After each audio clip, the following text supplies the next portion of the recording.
in the early morning hours of June 22, 1941, as Wehrmacht divisions crossed the Soviet border and launched Operation Barbarossa, a different kind of army followed closely behind. These weren't ordinary soldiers carrying rifles and artillery. They were men in black uniforms, driving unmarked vehicles, carrying lists of names and detailed instructions for a mission that would redefine the very meaning of systematic murder. They called themselves Einsatzgruppen, deployment groups, but history would remember them by a far more sinister name, Nazi death squads. What unfolded across the vast expanses of Eastern Europe over the next 4 years represents one of the most methodical and devastating campaigns of mass murder in human history. Yet unlike the industrial killing centers that have come to symbolize the Holocaust, these atrocities occurred in broad daylight, in forest signs, in full and raw view of local populations who would carry the weight of witnessing unspeakable horror. The Einsatzgruppen murdered over 2 million people, including 1.3 million Jews, through face-to-face executions that left no room for the psychological distance that characterized other forms of Nazi killing. These were not anonymous deaths in gas chambers hidden behind walls and barbed wire. These were murders committed by men who looked their victims in the eye, who heard their final words, who returned home each evening covered in blood and ash. Today we uncover the hidden machinery of these mobile killing units, examining not just what they did, but how ordinary men transformed themselves into instruments of genocide. We'll explore the testimonies of survivors who witnessed these massacres, the documented evidence left behind by the perpetrators themselves, and the systematic nature of a killing campaign that claimed more lives through shooting than through all the gas chambers combined. But this story begins not in 1941, but 3 years earlier, in the aftermath of Austria's annexation, when a young SS officer named Reinhard Heydrich first conceived of special deployment units that could secure territory and eliminate enemies with unprecedented efficiency. The genesis of the Einsatzgruppen emerged from the Nazi regime's evolving approach to conquest and control. Following the Anschluss of Austria in March 1938, Heydrich had organized Einsatzgruppen ad hocando units to secure government buildings and documents. The success of these initial operations demonstrated to Nazi leadership that specially trained units could serve dual purposes. They could provide security for advancing German forces while simultaneously eliminating individuals deemed threats to the new order. When Germany prepared for its invasion of Poland in September 1939, Reichsführer SS Heinrich Himmler, operating under his direct authority Adolf Hitler, formalized these concepts into the first true Einsatzgruppen. 250 men were placed 7 groups totaling 4D under Heydrich's operational command, tasked with combating suspected enemies of the German state behind the advancing front lines. The Polish campaign served as a deadly rehearsal for what was to come. These SS units, aided by ethnic German auxiliaries, systematically arrested and executed individuals deemed threats to German control. Polish nationalists fell first, followed by Roman Catholic clergy, members of the nobility, intellectuals, and Jews. The killing was methodical and comprehensive. By December 1939, these units had murdered 50,000 Poles, including 7,000 Polish Jews. What made these operations particularly chilling was the bureaucratic precision with which they were carried out. Lists of targets had been prepared in advance, complete with addresses and detailed biographical information. The Einsatzgruppen didn't simply react to resistance. They preemptively eliminated anyone who might potentially oppose German rule. University professors, priests, local government officials, prominent business leaders, and community organizers were systematically hunted down and killed. The scale of murder during the Polish campaign shocked even some German army generals. Johannes Blaskowitz and Georg Kuchler filed formal protests about the brutality they witnessed, though their objections fell on deaf ears. More troubling still, many Wehrmacht units actively assisted the SS death squads, providing transportation, intelligence, and even participating directly in executions under the thin pretext that victims were enemy partisans operating behind German lines. This collaboration between the regular army and the SS killing units established a precedent that would prove catastrophic during the subsequent invasion of the Soviet Union. The Polish campaign had demonstrated that mass murder could be conducted efficiently and with minimal resistance from German military leadership. It had also shown that local populations, whether through fear, indifference, or active collaboration, would not effectively intervene to stop systematic killing. The men who carried out these early deemed criminals or social operations were not Heer outcasts.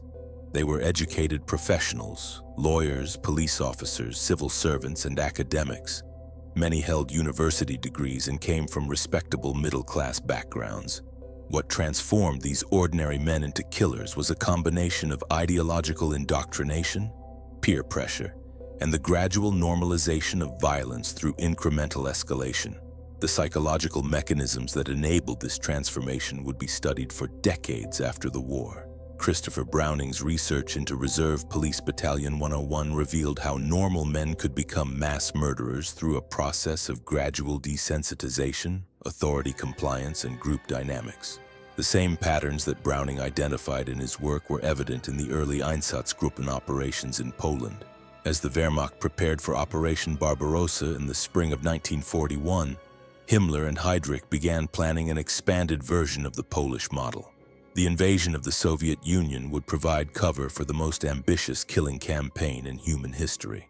4 new Einsatzgruppen were formed, each assigned to follow specific army groups as they advanced across Soviet territory. Einsatzgruppe A would operate in the Baltic states following Army Group North toward Leningrad. Einsatzgruppe B would advance through Belarus alongside Army Group Center toward Moscow. Einsatzgruppe C would move through Ukraine with Army Group South, while Einsatzgruppe D would operate in southern Ukraine and the Caucasus region. Each group consisted of between 500 and 1,000 men, drawn from the SS, the Gestapo, the criminal police, and regular German police units. The planning for these operations was meticulous and comprehensive. Maps were prepared showing Jewish population centers throughout the Soviet Union. Intelligence files were compiled on Communist Party officials, Soviet government administrators, and potential resistance leaders. Transportation routes were plotted, ammunition supplies were calculated, and communication networks were established. Most significantly, the legal and administrative framework for mass murder was carefully constructed. Hitler issued the infamous Commissar Order, directing German forces to execute captured Soviet political officers rather than treat them as prisoners of war. This order provided legal cover for the systematic killing of Communist Party members and government. Heydrich supplemented officials these directives with his own instructions to commanders. They Einsatzgruppen were told to eliminate Communist Party officials, Soviet intellectuals, and Jews in party and state positions. However, the language used was deliberately ambiguous, allowing commanders flexibility in interpreting their orders. This ambiguity would prove crucial as the killing escalated far beyond the original targets to encompass entire Jewish populations regardless of their political affiliations. The Einsatzgruppen that crossed into Soviet territory on June 22, 1941 were therefore not improvised killing squads responding to battlefield conditions. They were carefully planned instruments of genocide, equipped with detailed target lists, administrative support systems, and explicit authorization to conduct mass murder on an unprecedented scale. The stage was set for what would become the bloodiest chapter in the history of the Holocaust. The morning of June 22 brought with it the thunder of artillery and the roar of aircraft engines. But for the men of the Einsatzgruppen, these sounds signaled the beginning of something far more sinister than conventional warfare. As German forces swept across the Soviet frontier, the mobile killing units dispersed across a front stretching from the Baltic Sea to the Black Sea, each group carrying orders that would transform the landscape of Eastern Europe into a vast killing field. The speed with which these units operated defied comprehension. Within hours of crossing the border, advance teams were already identifying targets in captured towns and villages. Local collaborators recruited from among Baltic and Ukrainian populations harboring anti-Soviet sentiments provided crucial intelligence about Communist Party members, government officials, and Jewish residents. These auxiliaries, many of whom had suffered under Stalin's regime, saw the German invasion as liberation and willingly assisted in identifying those they perceived as enemies. The systematic nature of the killing became apparent immediately. In Gargždai, Lithuania, Einsatzgruppe A rounded up 201 Jews on June 24th, just 2 days after the invasion began. In Kretinga, 214 from the chaos of war. They were Methoth. These weren't spontaneous acts of violence. Born Jewish men were shot on June 29. Operations conducted with bureaucratic efficiency, each death carefully psychologically prepared for their task. Through carrying out these executions had been recorded and reported to headquarters in Berlin. The manential threat posed by Jewish months of indoctrination. SS training had emphasized the exist Bolshevism, portraying their victims not as human to transform educated professionals into mass beings, but as dangerous enemies. Of a logical framework provided the mental justification need the German people. This IDE, murderers. Karl Jäger, Kommandando 3 within Einsatzgruppe A, of Einsatzkommt keeping would later exemplified this transformation. A former police meticulous record to detail he had once applied to criminal mass murder with the same methodical attention officer and family man. Jäger approached investigations. His historians with one of the most complete documentations of genocide ever compiled, a bureaucratic masterpiece that cataloged the systematic destruction of human life with chilling precision. The killing process itself followed established patterns that had been refined during the Polish campaign. Upon entering a town or city, the Einsatzgruppen would establish contact with local authorities and post notices ordering specific populations to report for resettlement or labor assignments. These deceptive announcements, printed in multiple languages, created an atmosphere of false normalcy that prevented panic and resistance. Jews were typically ordered to bring personal belongings, food, and warm clothing, reinforcing the illusion that they were being relocated rather than murdered. Families gathered at designated assembly points, often synagogues or market squares where German officials conducted cursory selections. The elderly, sick, and very young were sometimes separated immediately, though this practice varied by location and commander. The march to execution sites became a ritual of calculated humiliation and terror. Victims were forced to walk through their own neighborhoods while neighbors watched from windows and doorways. Some local residents jeered and threw stones while others watched in horrified silence. These public processions served multiple purposes. They demonstrated German power, intimidated potential resistors, and implicated entire communities in the killing process through their passive witnessing. Execution sites were chosen with practical considerations in mind. Ravines, abandoned quarries, and forest clearings provided natural barriers that concealed the killing from casual observers while containing the bodies. The most infamous of these locations was Babi Yar, a ravine on the outskirts of Kiev, where over 33,000 Jews were murdered in just 2 days in September 1941. The Babi Yar massacre revealed the industrial scale that Einsatzgruppen operations could achieve.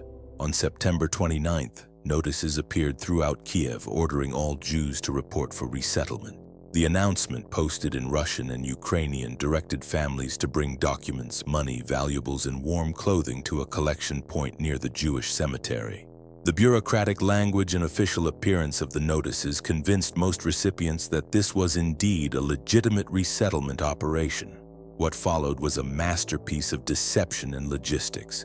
Approximately 33,671 people, mostly Jews but also including some Ukrainian and Russian civilians, were marched from the assembly point to the ravine at Babi Yar. The victims were processed in groups, forced to surrender their belongings and undress before being led to the edge of the ravine. There, machine gunners from Sonderkommando 4A systematically shot them, with bodies falling directly into the natural depression. The psychological impact on the killers themselves varied dramatically. Some Einsatzgruppen members requested transfers or suffered nervous breakdowns under the stress of face-to-face murder. Others adapted with disturbing ease, developing coping mechanisms that allowed them to compartmentalize their actions. Alcohol consumption among the units reached epidemic levels as men sought to numb themselves to the horror they were in. Fell Himmler, observicting. Heinriching an execution near Minsk in August 1941 was reportedly disturbed by what he witnessed. The splashing of blood and brain matter onto his uniform and the visible distress of some executioners convinced him that alternative killing methods needed to be developed. This observation would later contribute to the development of gas chambers, as Nazi leadership sought more psychologically tolerable means of mass murder for their personnel. The efficiency of the Einsatzgruppen impressed even their commanders. By December 1941, Jaeger reported that his unit alone had killed 137,346 people, including 46,403 men, 55,556 women, and 34,464 children. These numbers were compiled with the same attention to detail that might be applied to inventory management or production quotas, reflecting the complete bureaucratization of genocide. Local collaboration proved essential to achieving these staggering numbers. Lithuanian, Latvian, Estonian, and Ukrainian auxiliary police units provided manpower, local knowledge, and linguistic capabilities that German units lacked.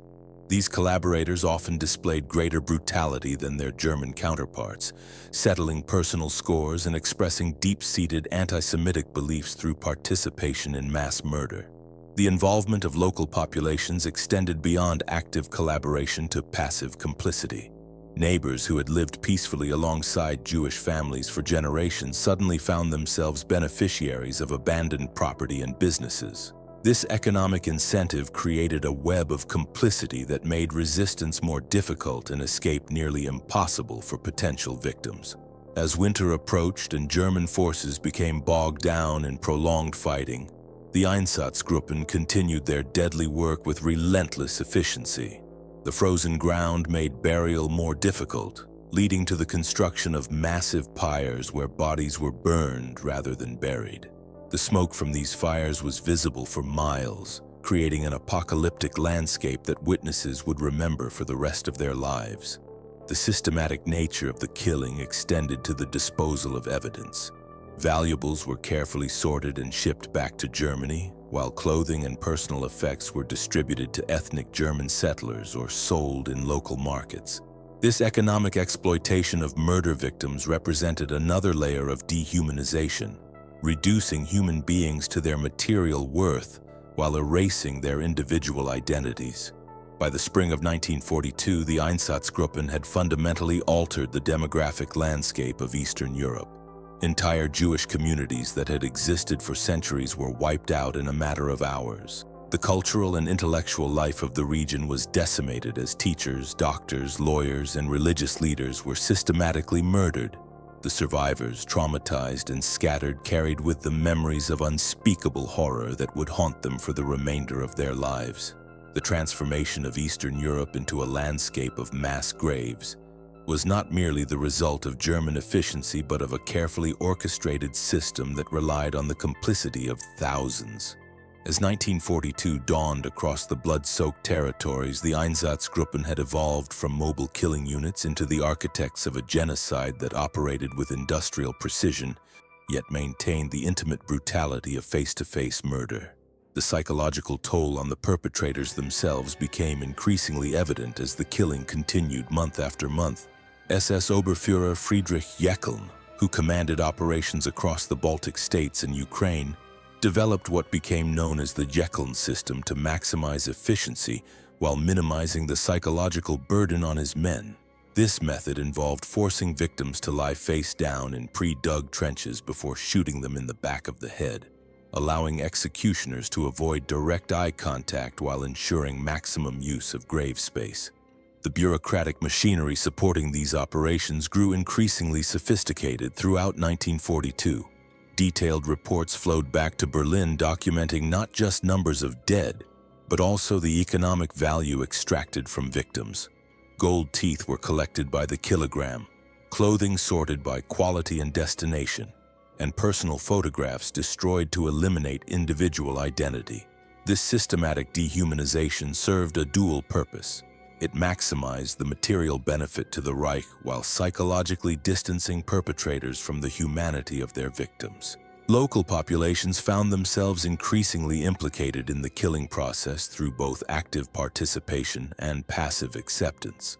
In Latvia, the Arāžs Commando, led by Viktors Arāžs, became one of the most effective auxiliary units, participating in the murder of approximately 26,000 Latvian Jews. These collaborators often displayed greater enthusiasm for the work than their German supervisors, settling old scores and expressing deeply held anti-Semitic beliefs through participation in mass murder. The winter of 1941-42 brought logistical challenges that revealed the full scope of Nazi planning for genocide. Frozen ground made burial difficult, leading to the development of massive cremation operations that would later be refined in the death camps.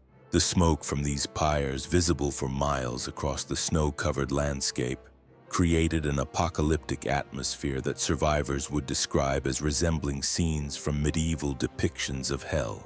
Karl Jaeger's final report to his superiors in December 1941 captured the bureaucratic mindset that enabled such systematic murder. His meticulous accounting listed 137,346 deaths with the precision of a shipping manifest. Men, women, and children categorized by age, location, and method of execution. This document, later discovered by Allied forces, stands as one of the most damning pieces of evidence of the systematic nature of the Holocaust. The spring of 1942 marked a turning point in Einsatzgruppen operations as Nazi leadership began to recognize the strategic limitations of mass shooting operations. The psychological toll on German personnel, the logistical challenges of disposing of hundreds of thousands of bodies, and the increasing difficulty of maintaining secrecy led to discussions about alternative methods of mass murder. These conversations would ultimately result in the development of gas chambers and the construction of dedicated extermination camps. Yet even as the Nazi leadership planned these improvements to their killing methods, the Einsatzgruppen continued their deadly work with relentless efficiency. The massacre at Rumbula Forest near Riga in November and December 1941 demonstrated the horrifying scale these operations could achieve. Over 2 days, approximately 25,000 Jews were murdered in what became the second largest single massacre of the Holocaust to that point. Friedrich Jeckeln personally supervised the Rumbula operations, applying his systematic approach to maximize killing efficiency. Victims were marched from the Riga ghetto to the forest site where they were forced to undress and surrender their belongings before being shot at the edge of pre-dug mass graves. The operation proceeded with assembly line precision, processing thousands of people per day while maintaining detailed records of the proceedings. The psychological impact of these operations extended far beyond the immediate victims to encompass entire communities. Survivors who witnessed the marches to execution sites carried traumatic memories that would haunt them for decades. Children who observed places the killings from hiding struggled to comprehend the systematic nature of the violence they had witnessed. Local populations changed by their found themselves forever proximity to mass murder, whether they had actively participated, passively observed, or desperately tried to help. The economic dimensions of the genocide became increasingly apparent as 1942 progressed. Jewish businesses and properties were systematically confiscated and redistributed to ethnic German settlers or sold to local collaborators. This economic incentive created a web of complicity that extended far beyond the immediate perpetrators, implicating entire communities in the destruction of their Jewish neighbors. Medical professionals, lawyers, teachers, and other educated individuals who might have provided moral leadership were specifically targeted for elimination.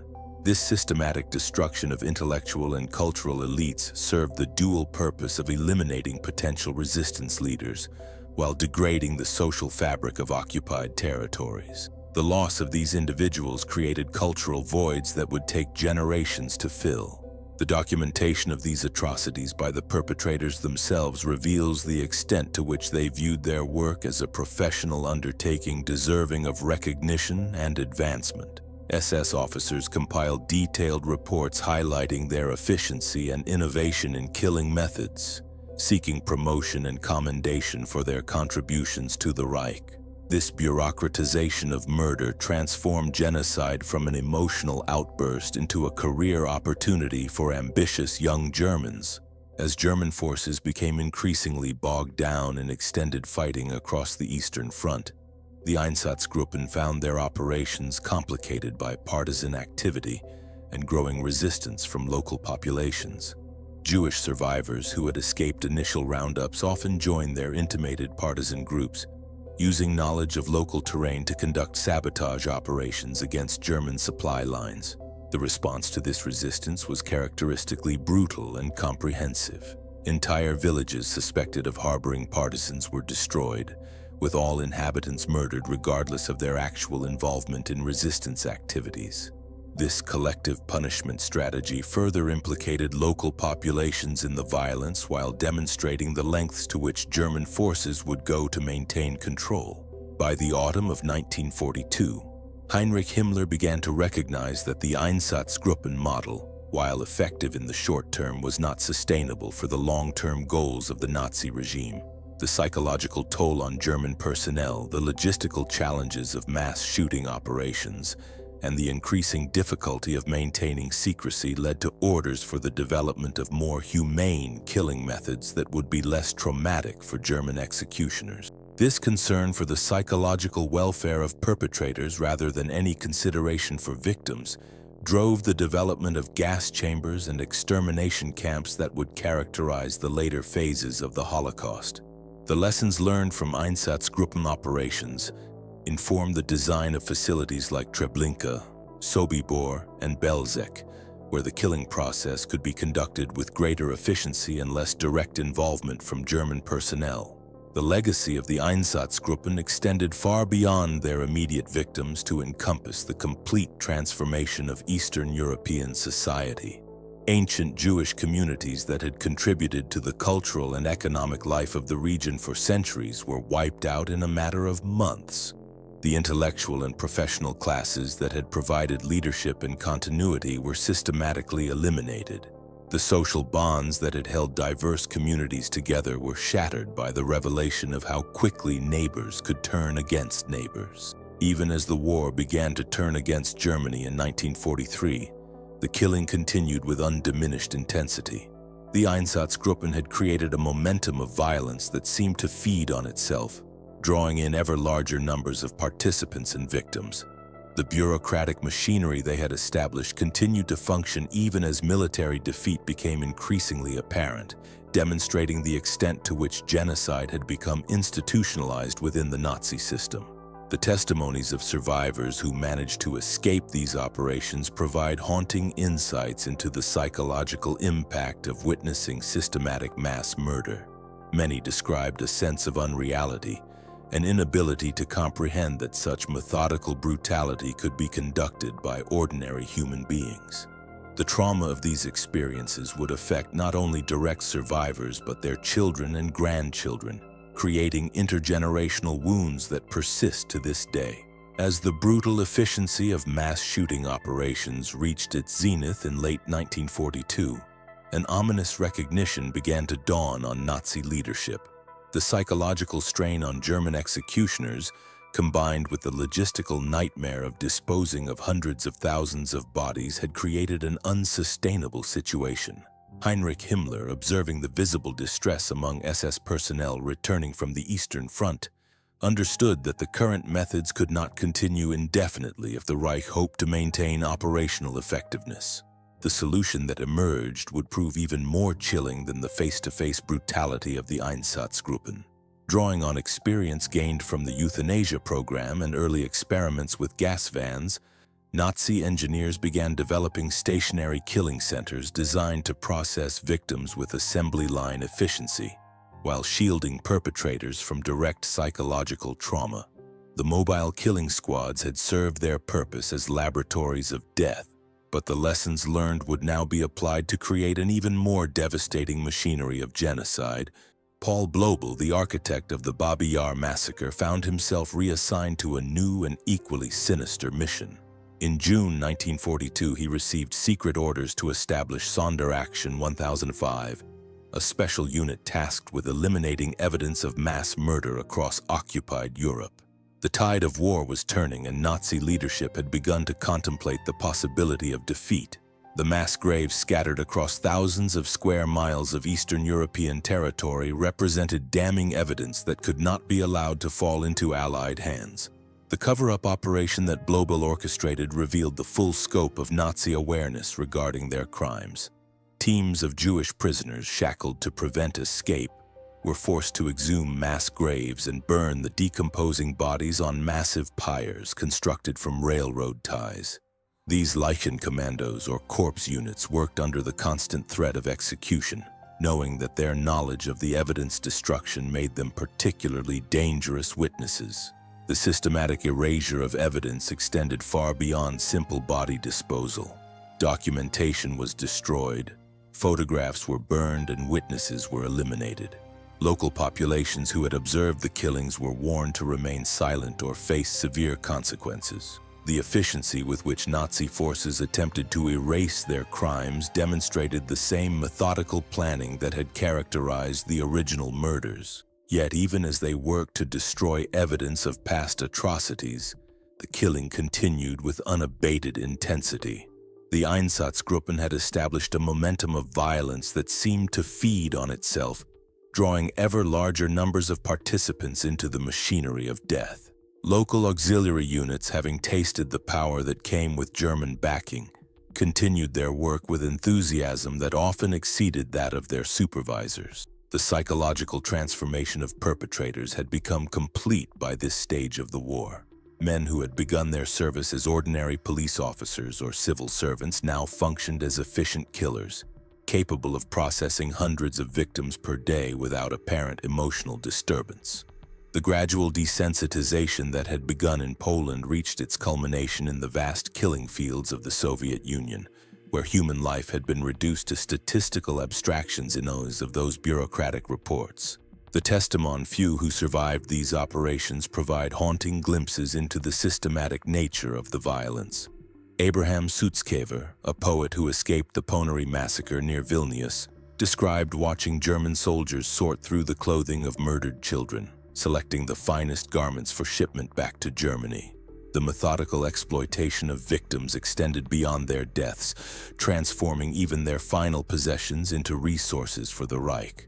The economic dimensions of genocide had become fully integrated into Nazi planning by 1943. Jewish businesses throughout occupied Europe were systematically transferred to German ownership or loyal collaborators, creating financial incentives for participation in the killing process. Communities that had once been economically dependent on Jewish merchants and professionals found themselves beneficiaries of confiscated property, binding them to the Nazi system through shared complicity. The cultural destruction accompanying physical annihilation proved equally systematic and comprehensive. Ancient synagogues were demolished or converted to secular uses, Jewish libraries were burned, and religious artifacts were melted down for their material value. The erasure of Jewish culture proceeded alongside the murder of Jewish people, eliminating not just individuals but entire ways of life that had flourished for centuries. As German military fortunes declined throughout 1943 and 1944, the urgency of the killing process paradoxically intensified. Nazi leadership, recognizing that their opportunity for completing the final solution was rapidly diminishing, ordered the acceleration of murder operations even as resources became increasingly scarce. The Einsatzgruppen, now operating behind rapidly shifting front lines, continued their deadly work with desperate efficiency. The collapse of German authority in occupied territories created chaotic conditions that both hindered and facilitated continued killing. While some potential victims managed to escape in the confusion of retreat, others found themselves trapped by local collaborators who feared retribution for their participation in mass murder. The breakdown of formal command structures led to increasingly arbitrary violence as individual commanders made independent decisions about eliminating witnesses. Local populations who had witnessed or participated in the killings faced their own reckoning as Soviet forces advanced westward. Many collaborators fled with retreating German forces, while others remained behind to face uncertain fates under returning Soviet authority. The communities left behind bore the psychological scars of having witnessed systematic murder, with survivors struggling to comprehend how neighbors had transformed so quickly into killers. The Einsatzgruppen trials that began in 1947 brought 24 officers before an international tribunal, yet justice remained incomplete. Many perpetrators vanished into the chaos of post-war Europe, their crimes hidden beneath new identities and deliberate silence. Others lived ordinary lives for decades, their neighbors never knowing the blood on their hands. The few executions carried out could never balance the scales of such systematic horror. Today, the mass graves scattered across Eastern Europe stand as silent testimony to the 2 million lives destroyed by these mobile killing squads. In Ukrainian forests, Lithuanian fields, and Latvian clearings, the earth itself bears witness to the methodical brutality that transformed ordinary men into instruments of genocide. The survivors who live to tell these stories, their children and grandchildren, carry forward memories that refuse to be buried alongside the victims. What makes the Einsatzgruppen particularly haunting is not just the scale of their crimes, but their ordinariness. These were not monsters born of nightmares, but educated professionals who chose to participate in systematic murder. They were lawyers and police officers, teachers and civil servants, men who returned home each evening to families who prepared dinner and asked about their day. Their transformation reveals the fragile nature of civilized society and the ease with which normal people can become complicit in unspeakable evil. The documentation they left behind, meticulously recorded in bureaucratic reports and personal correspondence, provides irrefutable evidence of the systematic nature of the Holocaust. Carl Jaeger's detailed accounting of 137,346 murders catalogued with the precision of a shipping manifest stands as one of history's most damning indictments of bureaucratized genocide. These records ensure that denial becomes impossible and forgetting becomes a choice rather than an inevitability. The lessons of the Einsatzgruppen extend far beyond the specific historical moment of Nazi Germany. Their methods and psychology have been studied by scholars seeking to understand how genocide operates in different contexts and cultures. The patterns they established, the gradual desensitization of perpetrators, the involvement of local collaborators, the economic incentives for participation, and the systematic dehumanization of victims have appeared in subsequent genocides across the globe. Understanding these mechanisms becomes crucial for recognizing the warning signs when they emerge in our own time.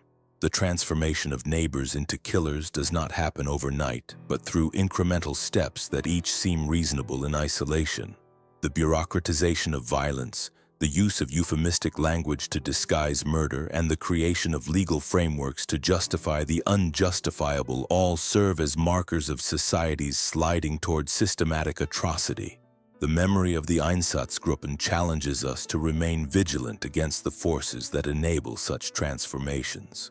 Their victims, denied proper burials and scattered across unmarked graves, depend on our remembrance for their only monument. The Jewish communities that flourished for centuries in Eastern European villages, the Polish intellectuals who preserved their nation's culture, the Roma families who maintained their traditions across generations, and the Soviet officials who believed in their cause all deserve recognition not just as statistics in bureaucratic reports, but as individuals whose lives held meaning and promise. In preserving these memories, we honor not only the dead, but also the survivors who risked everything to bear witness.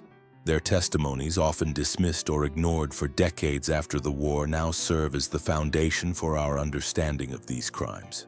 They spoke when speaking was dangerous, remembered when forgetting would have been easier, and insisted on truth when denial was more comfortable. The Einsatzgruppen's legacy ultimately rests not in their efficiency as killing machines, but in their failure to achieve their ultimate goal. Despite murdering 2 million people, despite destroying centuries-old communities, despite attempting to erase all evidence of their crimes, they could not eliminate the human capacity for memory, resistance, and moral witness. The very fact that we can tell their story today represents a victory over their attempt to write themselves and their victims out of history entirely.